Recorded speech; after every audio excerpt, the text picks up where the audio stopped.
Bugün Azərbaycanın ev sahibliyi etdiyi Ümumdünya Şəhərsalma Forumunun 13-cü sessiyasının açılışı oldu. Tədbirdə Prezident İlham Əliyev iştirak etdi. Həmçinin 180-dən çox ölkədən dövlət rəsmiləri, media nümayəndələri və digər rəsmi şəxslər də daxil olmaqla minlərlə şəxs iştirak edib.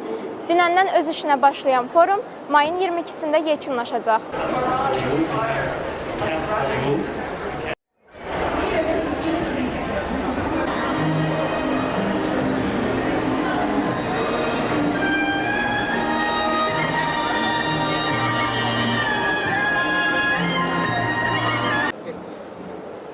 Təəssüratlarınız necədir forumla bağlı?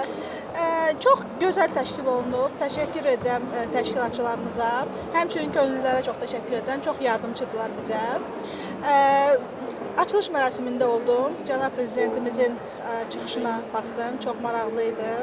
Çox gözəl bir çıxış idi. Həmçinin sərgiyə gəlmişik hal-hazırda. Ölkələr çox gözəl təmsil olunub. Hələ ki gəzirik, çox gözəl pavilyonlar var. Yerli şirkətlərin də pavilyonlarını görürəm. Çox gözəl təşkil olunub. Çox gözəldir. Yəni çox bəyəndim.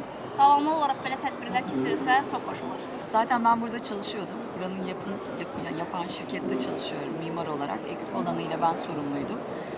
Çok güzel bir çalışma oldu. Ekip arkadaşlarımızla beraber zamanda tamamladığımız için çok memnunuz. Azerbaycan'da böyle bir şey gerçekleştiği için ve bu takımın parçası olduğu için de ayrıca gurur duyuyoruz. Şu an içinde her şey normal gözüküyor. Teşekkürler.